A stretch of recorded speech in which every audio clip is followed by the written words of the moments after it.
नमस्कार दोस्तों, आज इस वीडियो में आपका फिर से स्वागत है। मैं आज आपको जापान की एक और चीज़ दिखाना चाहता हूँ, इसके बारे में बात करना चाहता हूँ। ये जानवरों का कब्रिस्तान, शमशान घाट कह सकते हैं। यहाँ पे कुत्ते बिल्ली दफन किए जाते हैं।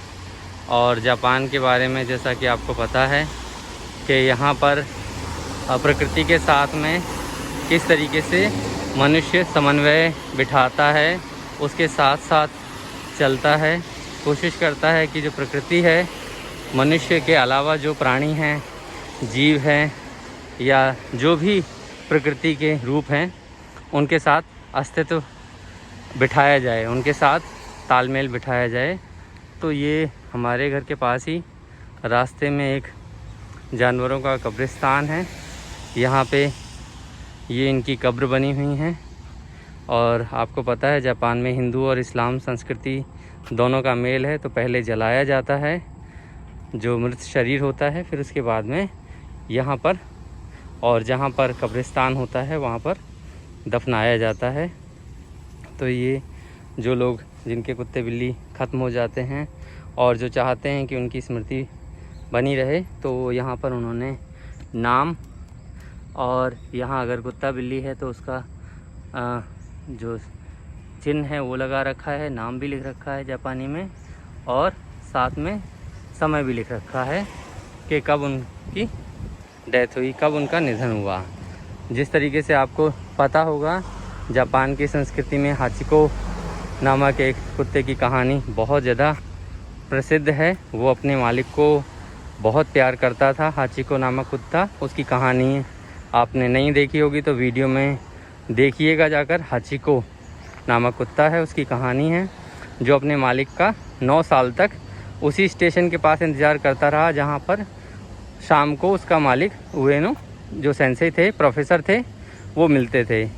और जब तक कुत्ता जिया लगभग 11 साल तक, 9 साल तक वो उस स्टेशन के बाहर आकर अपने मालिक का इंतज़ार करता था। तो इसी तरीके से लोग भी हैं, वो अपने जानवरों को बिल्कुल अपनी संतान की तरह प्यार करते हैं। जापान में विद्यार्थियों से पूछा जाता है कि उनके घर में कौन कौन है, तो वो अपने घर के जितने सदस्य हैं उनके साथ साथ जो जीव है, बिल्ली, कुत्ता, उसका भी जिक्र करते हैं कि हम 4 लोग हैं, मैं, मेरे माता पिता और मेरा एक कुत्ता।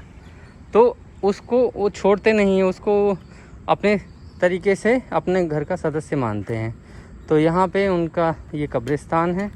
मुझे लगा कि ये जापान की संस्कृति का एक और हिस्सा है जिसे आपको दिखाना चाहिए, साथ में मुझे भी इसको याद रखना चाहिए।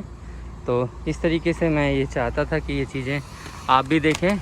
लविंग यू फॉरएवर अंग्रेज़ी में भी उनकी स्मृति में लिख रखा है। और ये कुत्ते का नाम है बैरन लिख रखा है, जिसका देहांत 2015 में शायद हुआ है, या पता नहीं, मैं शायद सही से नहीं पढ़ पा रहा हूँ, हो सकता है जन्म की तारीख हो। नहीं 2002 में जन्मा है, 2015 में जून में ख़त्म हुआ है बैरन, इसके बारे में लिख रखा है। तो ये उनका कब्रिस्तान है जानवरों का, जो कि उनकी स्मृति के लिए भी है। और साथ में यहाँ पर आते हैं लोग और कभी कभी उनको याद करते हैं। जब तो उनके परिवार के लोग आते हैं जब, तो गुलदस्ता रखते हैं। वहाँ पे देखिए एक कब्र है किसी के जानवर की, तो उन्होंने वहाँ पर आकर उसको याद किया है और एक गुलदस्ता भी रखा है। बारिश हो रही है हल्की हल्की सी, अच्छा मौसम है। यहाँ पर ये छोटा सा कब्रिस्तान बना रखा है, पूजा जैसे करते हैं। तो वहाँ पे बर्तन रखे हुए हैं पानी के लिए, और घर भी है साथ में, ये लोग उसको याद करते हैं। कई बार यहाँ पर लोग आते मैंने देखे हैं, तो उनके लिए पानी या जो भी उनको सामान पसंद था वो कई बार यहाँ पर रख छोड़ते हैं। और जापान में अगस्त में माना जाता है कि जो मृत आत्माएं हैं वो वापस आती हैं।